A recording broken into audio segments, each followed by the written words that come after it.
Vamos, sem perca de tempo, abrir as nossas Bíblias no livro do Apocalipse, capítulo 2.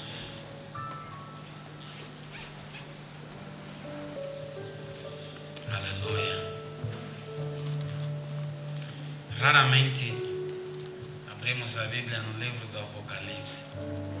E o livro do Apocalipse, normalmente, quando nós abrimos, às vezes, conota a escatologia.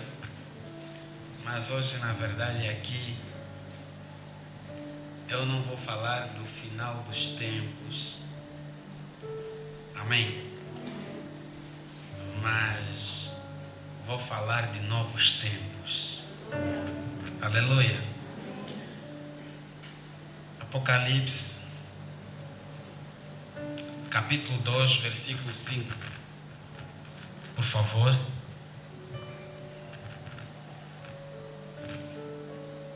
Quem já encontrou, diga amém. Quem não encontrou, diga estou a caminho. Todo mundo já encontrou. Então vamos ler. Vamos ler em uníssono. Amém? Podemos? 1, 2, 3. Lembra-te, pois, de onde caíste e arrepende-te e pratica as primeiras obras. Quando não, brevemente a ti virei e tirarei do seu lugar o teu castiçal, se não te arrependeres. Amém? Apocalipse, capítulo 2, versículo 5. Vamos orar. Espírito Santo de Deus,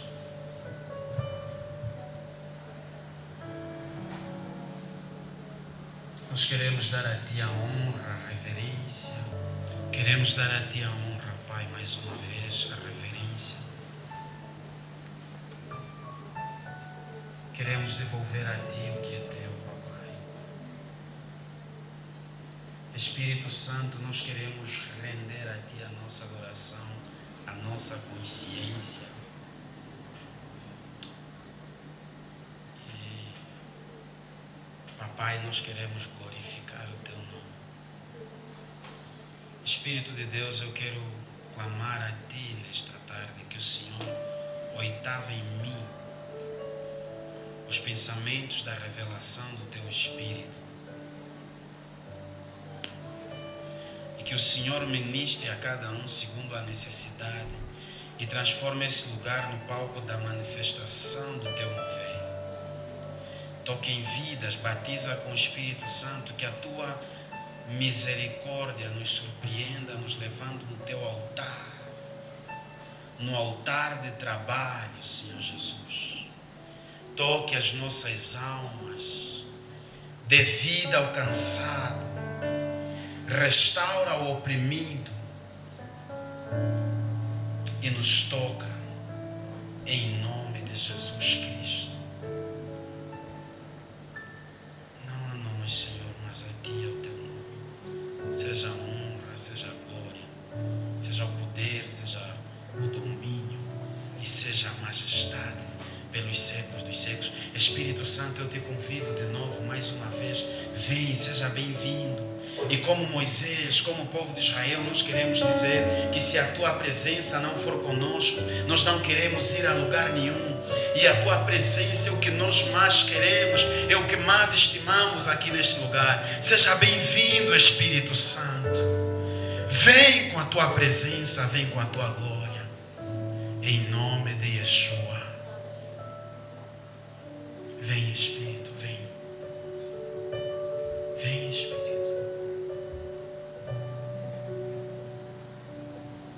Vamos aplaudir mais uma vez o nome do Senhor Jesus.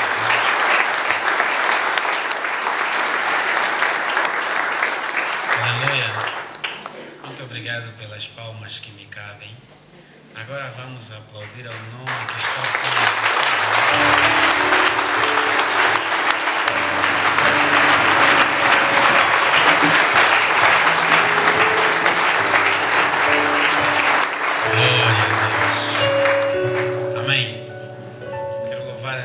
Sua presença que está sobre nós nessa tarde, neste lugar, Sua maravilhosa presença. O ano de 2020 está a acabar e o diabo é o pai da mentira, e Deus é o Senhor da verdade.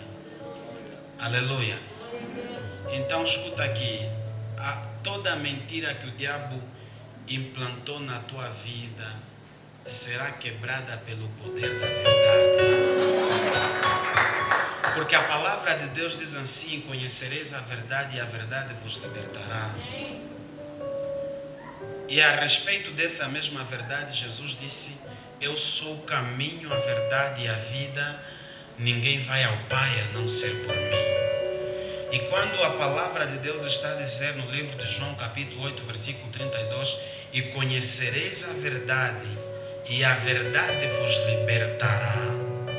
Essa verdade que liberta não é qualquer uma verdade, não é a verdade que a sociedade procura a respeito de alguma outra coisa.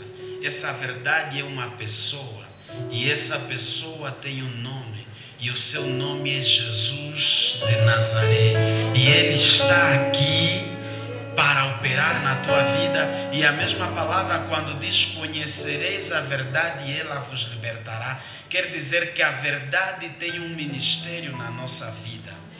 A verdade liberta. Esse é o ministério da verdade. A verdade tem o poder de destrancar o cativo das cadeias e colocá-lo em liberdade.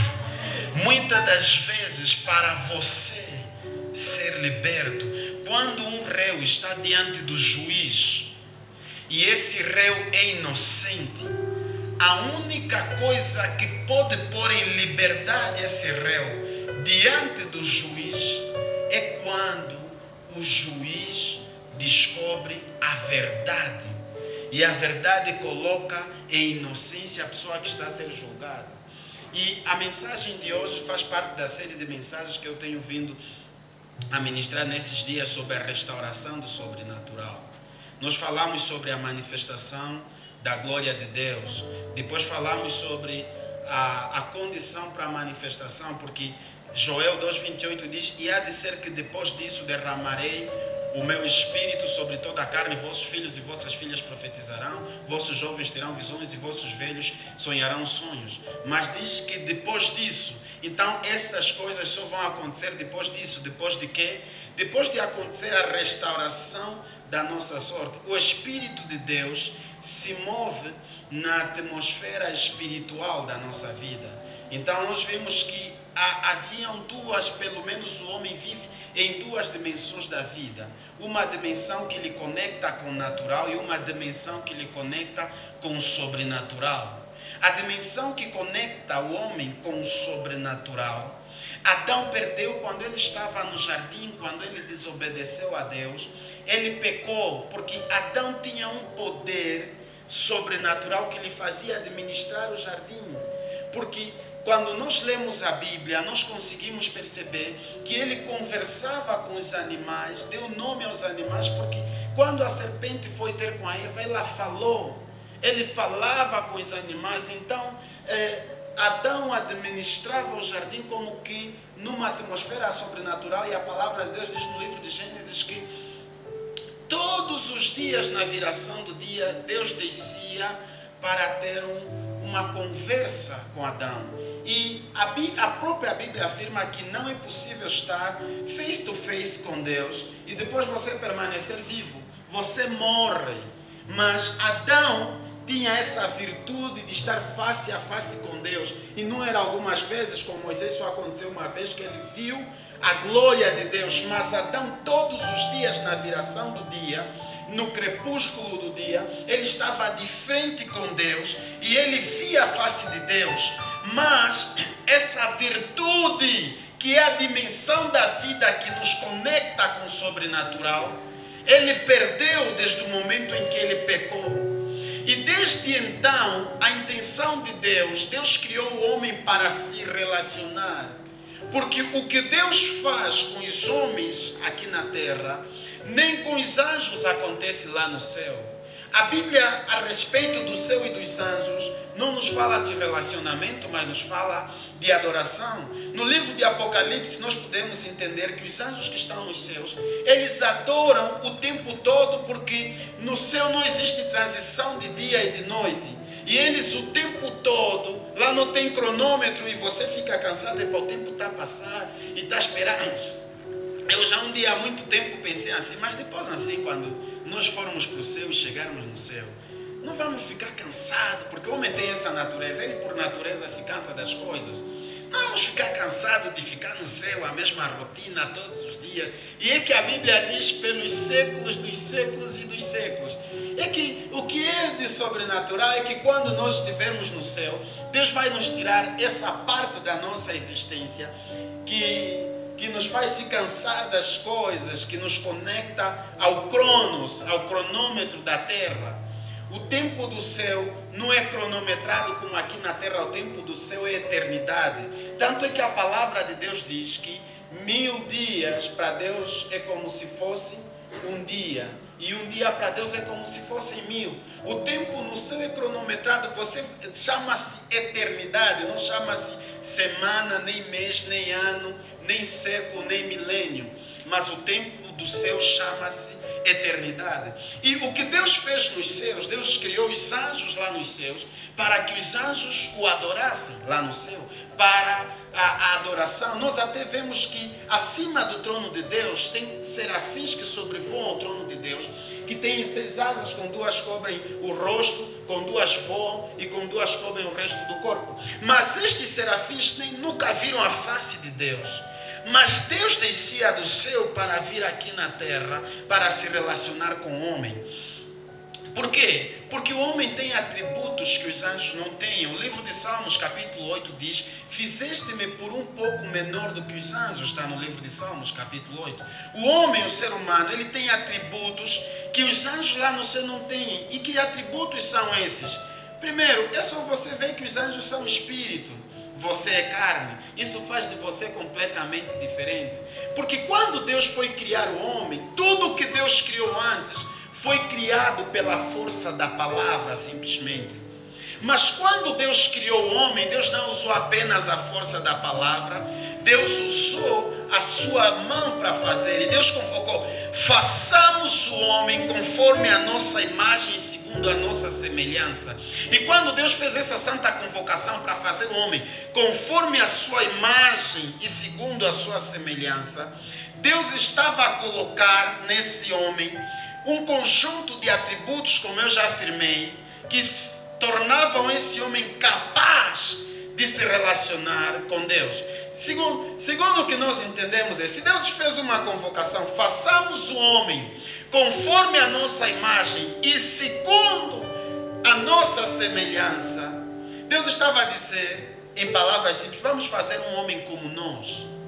Se nós sentimos, vamos fazer um homem que sente. Se nós temos o poder de criar, vamos fazer um homem que tem o poder de criar. Vamos fazer um homem com uma inteligência sobrenatural. Vamos fazer um homem, escuta aqui, quando Deus criou coisas sobrenaturais, nós ficamos admirados com isso. O homem, na verdade, é uma continuidade de Deus. Assim como um filho tem nos seus genes, nos seus cromossomas, disposição genética do seu pai, nós também, como filhos de Deus, temos dos nossos cromossomas disposição genética do nosso Pai que está nos céus. Ainda que muitos homens não reconheçam isso, mas é verdade, porque a palavra de Deus diz que toda boa dádiva e todo dom perfeito vem do alto, descendo do Pai das luzes. A única coisa que explica um homem criar um avião e meter um avião no céu, um ferro grande, a sobrevoar a atmosfera, é o dom de Deus que está dentro daquele homem. E por causa desses genes divino que está dentro do homem, o homem sempre vai fazer coisas que deixam um outro homem de boca. How is possible? Como é possível? Como é que ele é capaz? Como é que isso pode acontecer? É que, na verdade, nós não somos pessoas comuns. Deus disse: façamos o homem conforme a nossa imagem, segundo a nossa semelhança. Por quê? Porque para você se relacionar bem com alguém na vida, para você se relacionar bem com alguém na vida, você precisa ter alguém com quem você tenha compatibilidade de valores. Se você não se revê na pessoa com quem você se relaciona, nos pensamentos, nas atitudes, nas prioridades, essa pessoa vai ser um obstáculo para você, porque vocês não têm compatibilidade de valores. Ou ele vai ser um travão na sua vida. Vê o que nós aprendemos, que as nossas amizades são como um elevador, elas podem nos levar tanto para cima quanto para baixo, mas o poder de clicar é nosso, na tecla. Então, escuta aqui, você precisa ter compatibilidade de valores com a sua esposa, com seu esposo, sua namorada, porque senão, de repente, você gosta de falar sobre um assunto e para o teu parceiro aquele assunto é entediante. E vocês não vão conseguir sempre ter uma conversa saudável, tranquila, fluente, porque vocês não têm compatibilidade de valores. É como se alguém tivesse a falar chinês, o outro estivesse a falar em árabe, e depois não há comunicação. Comunicação é tornar comum. Não há comunicação. E Deus, quando faz o homem conforme a sua imagem, segundo a sua semelhança, Ele coloca atributo no homem que facilitam a comunicação, o relacionamento dele com Deus. Escuta aqui, vou te dizer algo.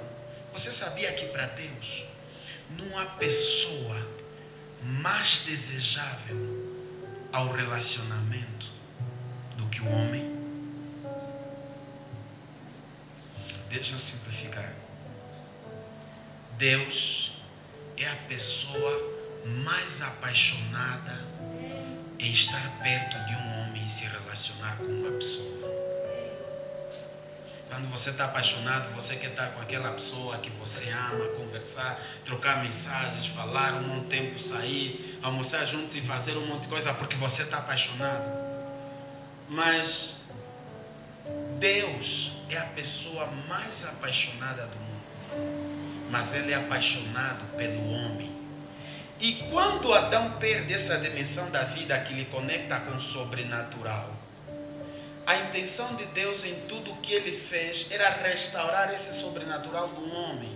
As leis que Ele deu por meio de Moisés era para restaurar o homem. É como se Ele estivesse a dar o seu brado: eu quero de volta o meu Adão original. Quando Ele envia os profetas, é o brado de Deus: eu quero de volta. Quando Ele manda fazer a arca da aliança, é o brado de Deus: quero de volta. Nós falamos do pecado, por exemplo, que tem que se remover o pecado, porque a Bíblia diz que o salário do pecado é a morte. E que primeiro falamos do sobrenatural, que a restauração no final de tudo traz a glória de Deus. Depois falamos do pecado, que é o grande empecilho. A Bíblia diz que o salário do pecado é a morte. E muitos entendem que o salário do pecado é a morte, é morrer, ficar num caixão com algodões nos narizes e você está lá e irem te enterrar. Não, o salário do pecado é a morte. Está a falar de essa morte, você ser entregue às concupiscências da carne, você ser entregue a uma tão grande miséria que você se pergunta: por que tudo isso acontece na minha vida? É essa morte, não está a falar de morte de você ir para lá. O salário do pecado é a morte, mas o dom gratuito de Deus é a vida eterna. Por isso muita gente vive uma vida deliberada de pecado e depois ele pensa: não morri, então vou continuar. Não, você está morrendo por dentro. A morte é um lento desaparecer, slow fade. Pessoas não morrem de uma vez, as pessoas é um lento desaparecer. E você vive, mas você está vegetando, você não consegue se sentir feliz, se sentir alegre. Você é uma pessoa miserável. Você não tem sucesso nas coisas que faz, tudo que faz não dá certo, não se sente feliz, não se sente realizado, não sente alegria nas suas conquistas. Você fica com medo de morrer a qualquer momento, porque a vida para ti até então não valeu a pena. É essa morte que a Bíblia está a nos convocar aqui, que o salário do pecado é a morte. É você ser entregue às paixões infames da carne, às concupiscências. A falar da verdade como caminho de volta ao lugar de encontro com Deus. Mas o texto que eu li não tem nada a ver com verdade. Como é que eu quero falar sobre verdade? Até que ponto a verdade influencia no regresso ao sobrenatural de Deus? Até que ponto? O texto que nós lemos no livro de Apocalipse, capítulo 2, versículo 5, faz parte das que nós chamamos 7 cartas às 7 igrejas da Ásia. E essas cartas que foram feitas às 7 igrejas da Ásia, elas têm um conteúdo diferente. As igrejas são Pérgamo, Esmirna, Éfeso, Filadélfia, Sardes, Laodiceia, entre essas igrejas. E a carta que nós estamos a ler aqui, nós começamos a carta às 7 igrejas da Ásia, primeira carta à igreja de Éfeso. Essa é a primeira carta que foi dirigida à igreja em Éfeso. Segundo os escatológicos, essas cartas, cada uma dessas cartas, alguns escatológicos, dizem que corresponde às 7 eras da igreja até a volta do Senhor Jesus Cristo. Mas como eu disse, hoje eu não quero falar de escatologia, mas a palavra Éfeso significa relaxar e soltar, ou pode significar primeiro amor. A igreja em Éfeso é caracterizada como a igreja que viveu o primeiro amor, e a primeira carta foi dirigida à igreja em Éfeso. E é uma das igrejas que Deus está dizendo assim: escreve o anjo da igreja que está em Éfeso. Isto diz aquele que tem na sua destra as 7 estrelas, que anda no meio dos 7 castiçais. Eu sei as tuas obras e o teu trabalho e a tua paciência, e que não podes sofrer os maus, e puseste à prova os que se diziam ser apóstolos e não são, e tu achaste os mentirosos, e sofreste, tens paciência, e trabalhaste pelo meu nome, e não te cansaste. Tenho, porém, contra ti que deixaste o teu primeiro amor. Aqui está a falar do primeiro amor, e no versículo 5 ele diz: lembra-te, pois, de onde caíste, arrependa-te e pratica as primeiras obras, quando não sobre ti brevemente virei e tirarei do seu lugar o teu castiçal, se não te arrependeres. É muito importante nós pensarmos no conteúdo dessa carta, porque isso nos ajuda. Mas o conteúdo dessa carta não diz respeito simplesmente a voltar. Preste atenção, está dizendo assim: lembra-te, está a chamar a tua razão à memória, lembra-te de onde caíste. Já que nós estamos a falar da restauração do sobrenatural, automaticamente estamos a falar de um homem que fez o quê? Que caiu. E se esse homem, nós todos caímos na queda de Adão, então nós temos que voltar aonde caímos para a restauração. Ele está dizendo: lembra-te de onde caíste, e depois de lembrar de onde caíste, arrepende-te e pratica as primeiras obras. Está dizendo: pratica as obras que você praticava no princípio, que você já não pratica agora. Volta e pratica o quê? Aquelas obras que você praticava no princípio. Esse texto está a falar de quê? Está a nos convocar ao quê? Nos remete ao quê? Esse texto está a nos convocar à verdade. Na verdade, nós temos várias quedas e nós caímos sempre. E quando nós queremos voltar à essência, a Bíblia diz: lembra-te de onde caíste. Existe uma dificuldade no ser humano de admitir o seu próprio erro, porque normalmente o nosso erro nos tortura. E quando a Bíblia diz: lembra-te de onde caíste, a Bíblia está a falar de verdade. Por quê? Escuta aqui. Você está andando, você está aqui em frente, e essa palavra é dirigida a alguém que estava... Porque escuta, a palavra Éfeso significa relaxar e soltar. Primeiro amor. É alguém que estava bem e de repente se perdeu, tomou uma direção qualquer que não tem sentido. E agora está a dizer: lembra-te de onde caíste e voltas. Significa, primeiro, que na vida, em alguns momentos da nossa vida, a solução para nós nos acertarmos não é avançar. é recuar. Ok? Lembra-te que nem sempre alguém que está a recuar na vida é porque está a cair. Porque até o elefante, ele quando recua, ele recua para apanhar balanço. Nem sempre na vida, para conquistar, você vai ter que avançar. Às vezes você tem que recuar para se acertar, para apanhar balanço. Eu já disse, nem todo mundo que está aí para baixo está a cair. Se calhar está a descer. Cair é uma atitude não voluntária, descer é uma atitude voluntária. E quando a Bíblia está a dizer volta, é para recuar, é para se acertar. Quando Jesus Cristo se encontrou com Nicodemos, disse: Nicodemos, nasce de novo, por alguém. Mas como eu, sendo velho, posso voltar no ventre da minha mãe? Não. Ele está a dizer, nasce de novo. Aquilo escandalizou Nicodemos, porque ele pensou, voltar a ser bebê, mas crescer, comer matete, fazer xixi nas fraldas, chorar, ninguém entende a minha linguagem, para ficar... Jesus, explica bem isso. Não.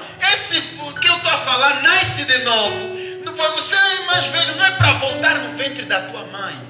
Porque o que é nascido da carne é carne, mas o que é nascido do Espírito é Espírito. Você precisa nascer do Espírito. Nasce de novo, Nicodemos. E a Bíblia aqui está a nos convocar a voltar. Lembra-te e volta. Algumas vezes nós tragamos tudo quando a vida nos coloca num momento em que nós devemos recuar e nós forçadamente avançamos. Nem sempre avançar será a melhor decisão na vida. Há momentos na vida que você tem que recuar, porque recuar vai te dar uma vista mais completa, mais panorâmica. Ele está a dizer, volta. Às vezes nós não estamos bem, mas insistimos em fazer coisas que nós não devíamos fazer, estragamos tudo. Quando nós tentamos, é preciso se organizar. E a Bíblia está a dizer, volta aí. A Bíblia está dizendo assim, se tu tens a tua oferta e estás a levar a tua oferta no altar, no gasofilácio, mas tens problema com teu irmão, primeiro volta, se acerta com teu irmão. Olha, meu irmão, me perdoa pelo que eu te fiz. Vamos ficar bem. E depois pega a tua oferta e leva aonde? Porque se você insistir em avançar, o teu dinheiro que tu estás a levar na oferta, estás a ir gastar à toa. Amém? Porque para Deus a oferta que você dá, antes mesmo de você tirar e meter aqui, Deus está a olhar com que coração você está a dar. Porque toda oferta que você lança no gasofilácio é uma semente. Amém? É uma semente que você está a lançar em terra. E a semente vai gerar frutos. Mas quando você não cumpre os princípios da semeadura, você não vai colher. Porque está a dizer, vai primeiro se consertar com teu irmão. Go back. Volte atrás. E esse volte atrás não é para atrasar a tua vida. Escuta aqui, meu irmão. Quando Deus está a te mandar, stop. Espere um pouco. Volte atrás. Deus não está a querer atrasar a tua vida. Deus está querendo organizar a tua vida. Não fique triste com Deus à toa. Não se frustre à toa. Deus está a dizer, filho, eu tenho um propósito contigo, eu quero usar a tua vida. Mas você ainda precisa voltar ao caminho, recuar, consertar problemas. Amém? Lembra-te, por quê? Esse lembrar fala de verdade. Lembrar com verdade, porque quando você não é sincero com você mesmo sobre o que te faz cair, você vai continuar a tropeçar constantemente dos mesmos erros. Quando a Bíblia está a dizer, lembra-te de onde caíste, você tem que ser verdadeiro com você mesmo. Na verdade mesmo, o que me fez... Porque lembrar, você vai vir muitas lembranças na tua memória. Te virão muitas memórias. Mas quando você voltar atrás, quando você dar passos atrás, você precisa identificar com verdade o que é que te faz tropeçar. Muita gente não é sincero consigo mesmo, isso lhe impede de crescer. Porque quando você é verdadeiro com você mesmo sobre o que te faz constantemente tropeçar, você vai... Seja sincero, quais são as tuas principais dificuldades? Enquanto você não for verdadeiro, está dizendo, lembra-te de onde caíste. Não é só para lembrar, lembra-te de onde caíste. Onde? Onde caíste, o que te fez cair? Você já seria grande, já estaria longe. Mas o que é que te fez tropeçar? Lembra o que é? Se não haver verdade nessa memória, quando você lembrar, você pode até voltar atrás, para nada vai valer a pena, porque você não voltou para consertar o fundamental. Será que você está me entendendo? Se eu estou andando com o carro, o meu carro estragou no momento, e eu pego no carro, não vou ser fundo, não vou ser profundo nem exaustivo. Eu vou abrir o radiador e vou meter água e vou continuar. Eu resolvi o problema do carro. Eu tenho que encontrar qual é o problema que fez o carro parar, para depois continuar. Porque ainda que eu ser falso comigo mesmo, meter água no carro e continuar a minha marcha, eu não vou ter nenhum resultado positivo. O carro não vai avançar, porque eu não fui verdadeiro sobre o problema que causou a paralisia. Muitos de vocês estão estagnados porque vos falta a verdade com vocês mesmos. Você precisa ser sincero com você mesmo sobre qual é o principal problema que coloca a tua vida em estado de estagnação, que paralisa a tua vida, que te coloca numa posição de mediocridade. Qual é o teu problema? Está a dizer, lembra-te do teu problema, volta atrás, arrepende-te.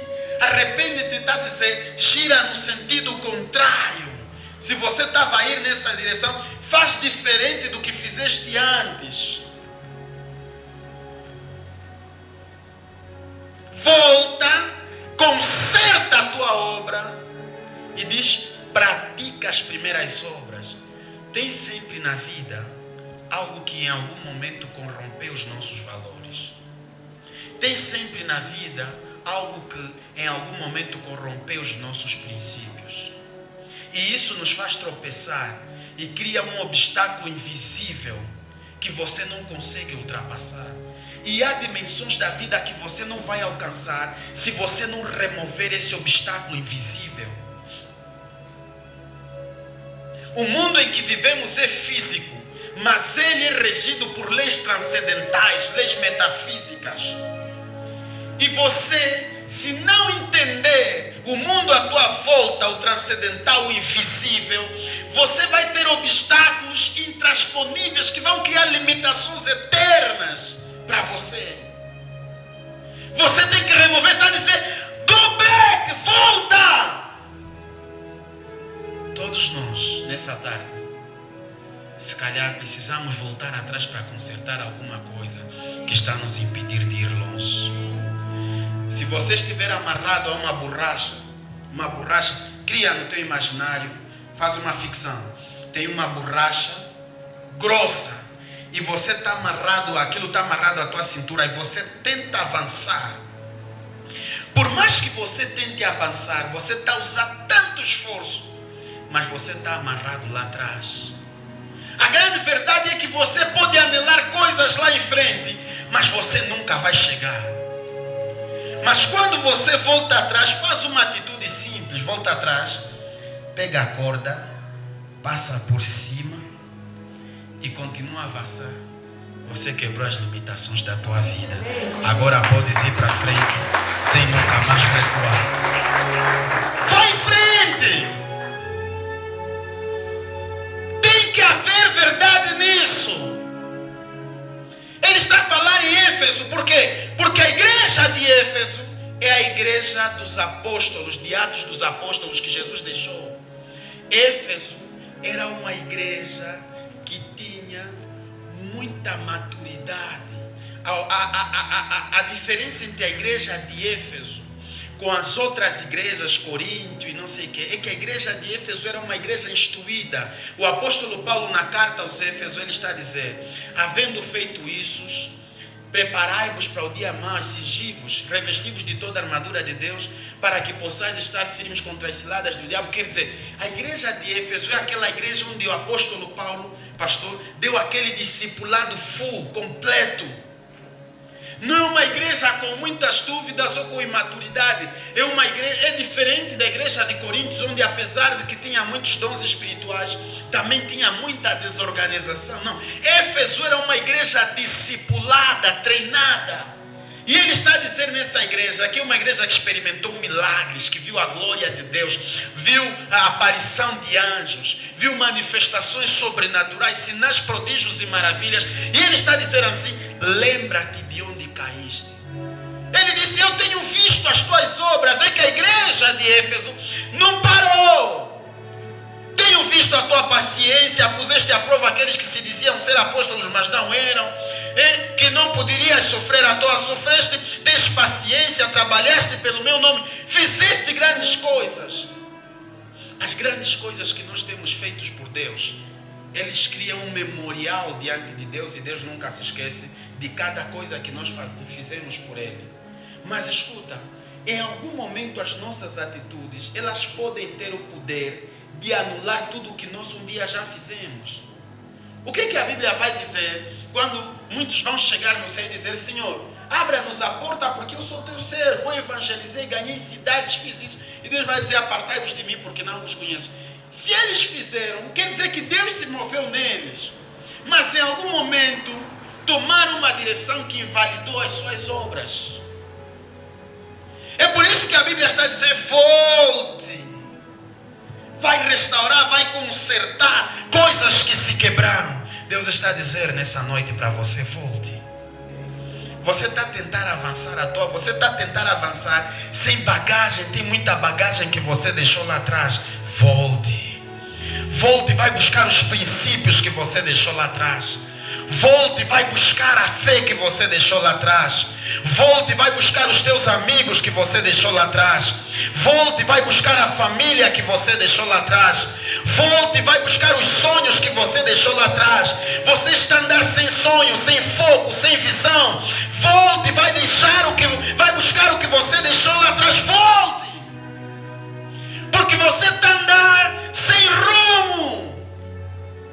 Você não sabe para onde vai. Você não sabe que objetivos alcançar. Você não sabe o que te faz feliz. Você não sabe o que você deve buscar e que em algum momento na vida vai te fazer sentir-se realizado. Você está a viver à toa.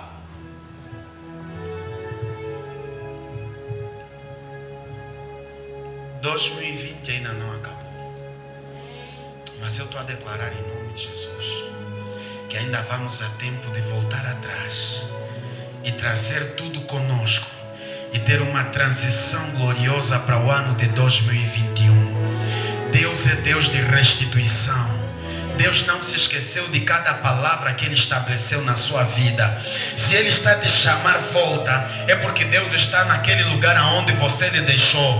Volta atrás e se encontre com Deus, porque Ele quer avançar de mãos dadas com você.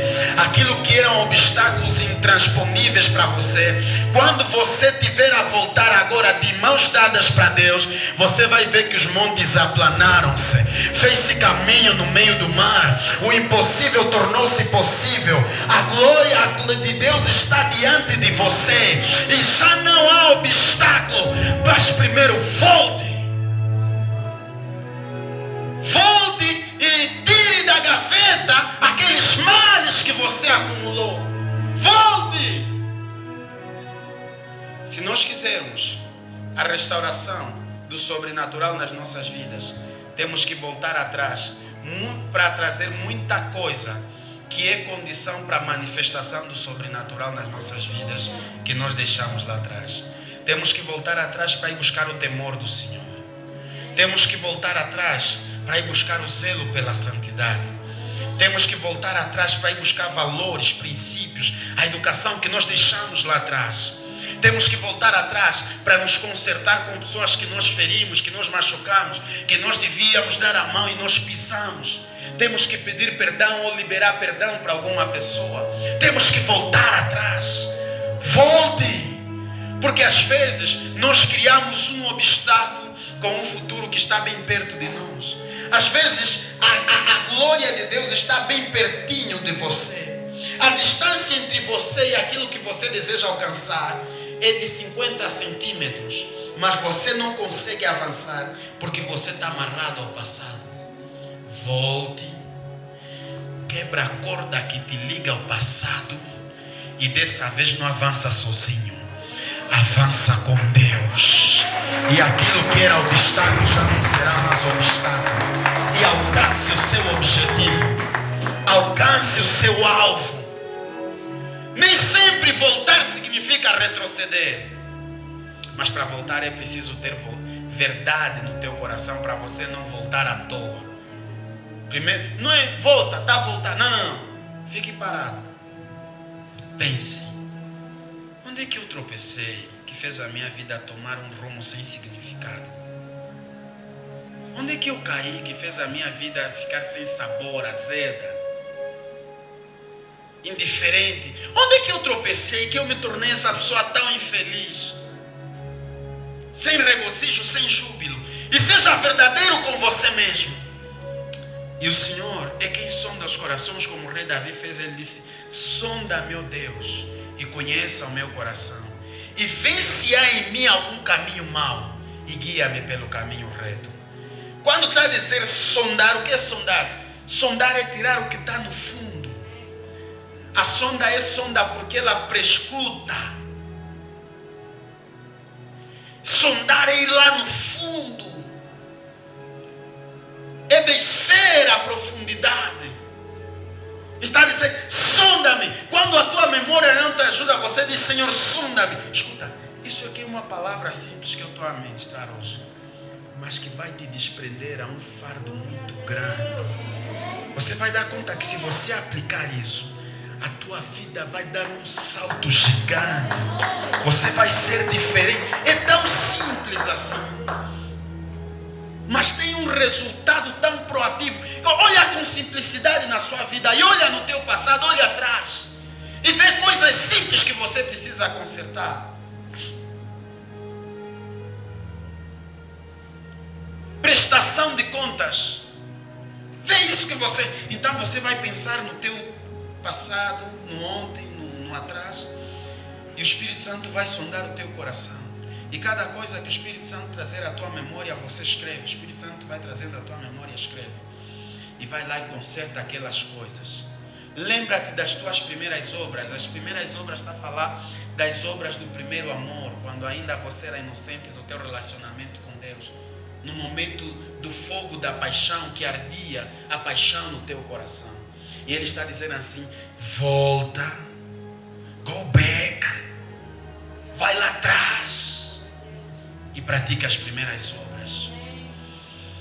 Você que jejuava antes de subir no altar, está a dizer: volta.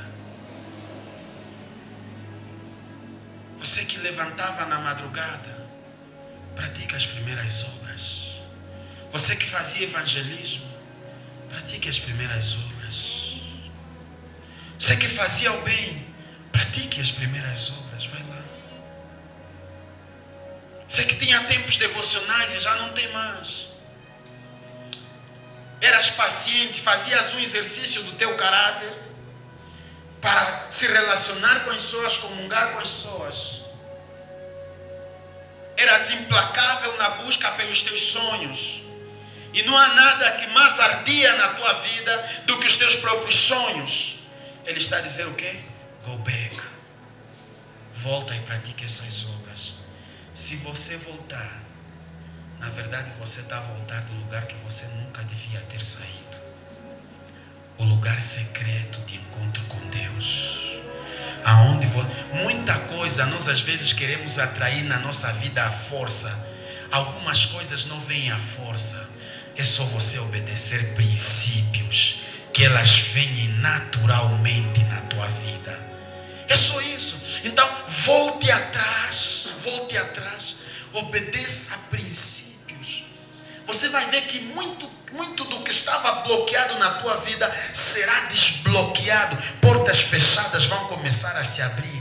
A atmosfera vai ficar fértil na tua vida. Aquilo que você chorava há muito tempo vai vir milagrosamente na tua vida. E você vai imaginar, não. É porque você voltou ao lugar aonde você se encontrava com Deus.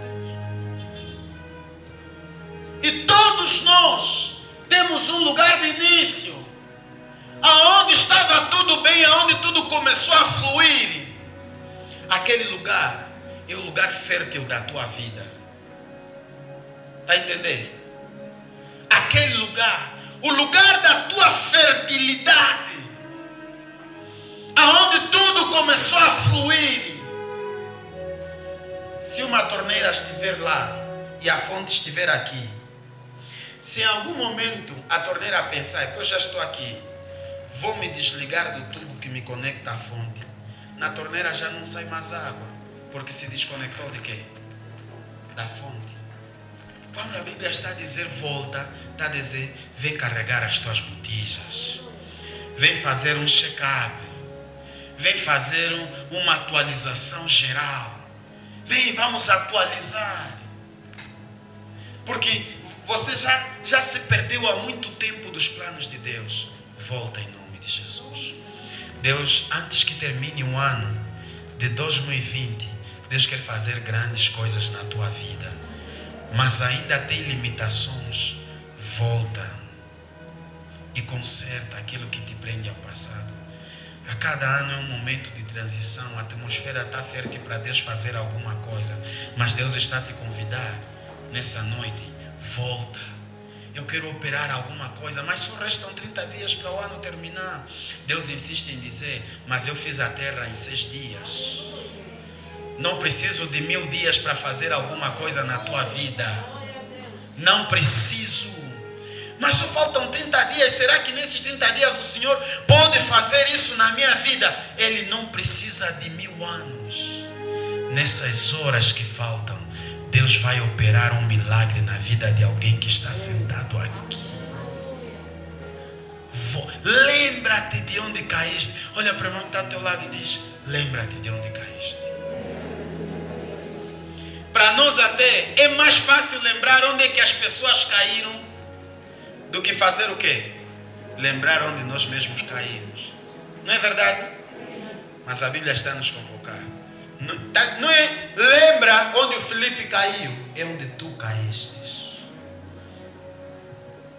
Final do ano, vamos tirar os nossos olhos da vida das pessoas e vamos colocar os nossos olhos em nós mesmos. Não é lembra-te de onde o João, a Joana caiu, a Maria, não. Lembra-te onde tu caíste, é onde eu, Isaac, caí. Não é onde caiu meu irmão, porque para nós é mais fácil olhar para a vida das pessoas e lembrar onde caiu. Tu fizeste, tu não fizeste, tu deixaste, tu caíste, tu estragaste. Não, Deus está dizendo, lembra-te onde caíste. De tanto olhar para a vida das pessoas está criando distração em você. Olha para você mesmo e lembra-te de onde caíste você. Agora cada um olha para a sua vida. Tire os olhos do outro, tire os olhos das pessoas que você tem julgado. Olha para você mesmo. Remember. Lembra-te de onde caíste. Deus quer trazer coisas que você só tinha acesso no princípio e você já não tem agora. Na verdade, Deus está a dizer, essas coisas só não acontecem porque você se desconectou da fonte. Volta. Volte à humildade. Volte ao quebrantamento. Volte a pedir orientação. Volte a ser dependente de Deus. Volte à fé ardente, fervente e frenética. Volte. Volte. Volte a arder no teu coração a chama da oração, a chama da devoção, a chama de servir a Deus. Se tem alguém que deixou os seus sonhos em março, a Bíblia está a dizer, volte. Volte lá em março e restaure as obras do princípio. Alguém nessa tarde está a voltar, está a trazer malas. Ei, nós não recuamos porque estamos a retroceder. A Bíblia diz no livro de Hebreus que nós não somos daqueles que recuam para a perdição da alma, mas somos daqueles que creem para a conservação da alma. Não estás a recuar para se perder, mas é para se acertar com Deus. Deus está a falar: filho, os meus sonhos são maiores do que os teus.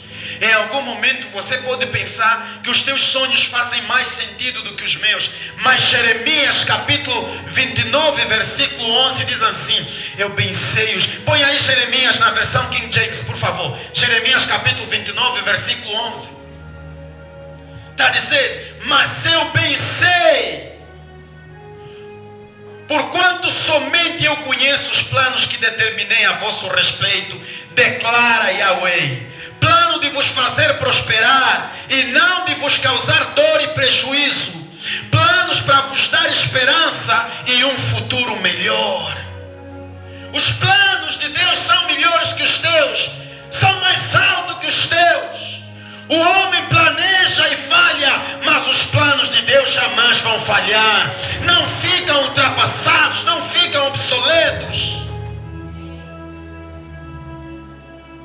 Lembra-te com verdade o que te fez cair. Se você olhar para você, você vai sentir alguma...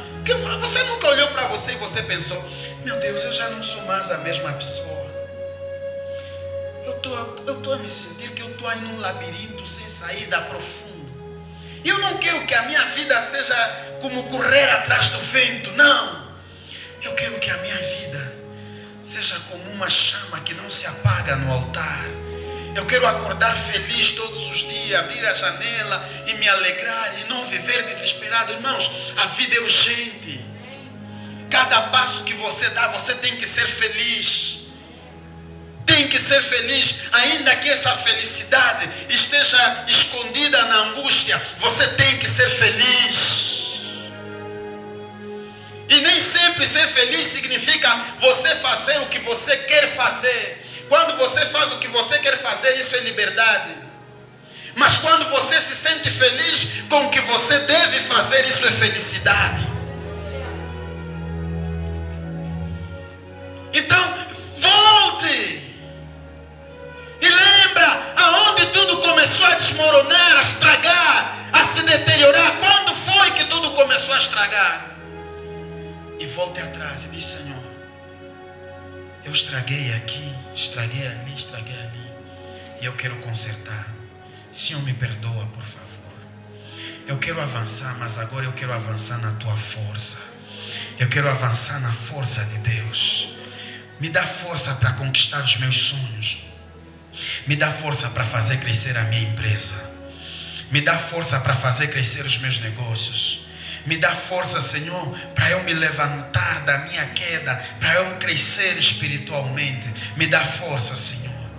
Senhor, eu estou a me arrepender dos erros que eu cometi aqui. Me dá forças para eu prosseguir com o meu projeto de família, com os meus sonhos que ficaram para trás. Deus não criou você para viver uma vida medíocre. Deus criou você para viver uma vida abundante. Não é abundante, superabundante vida em Cristo. Porque ele diz: o inimigo veio senão para matar, roubar e destruir, mas eu vim para que tenhas vida e a tenhas em abundância. Lança-te hoje na vida de Deus e que é uma vida abundante, vida em abundância. Sai da miséria, sai da caverna, sai do desespero, sai do estresse, sai da angústia, sai da morte e lança-te em Cristo hoje. Incline a tua cabeça em nome de Jesus. Deus está te convocando nessa tarde. Ele está a dizer hoje: vem. Começa a pensar agora nas obras que você deixou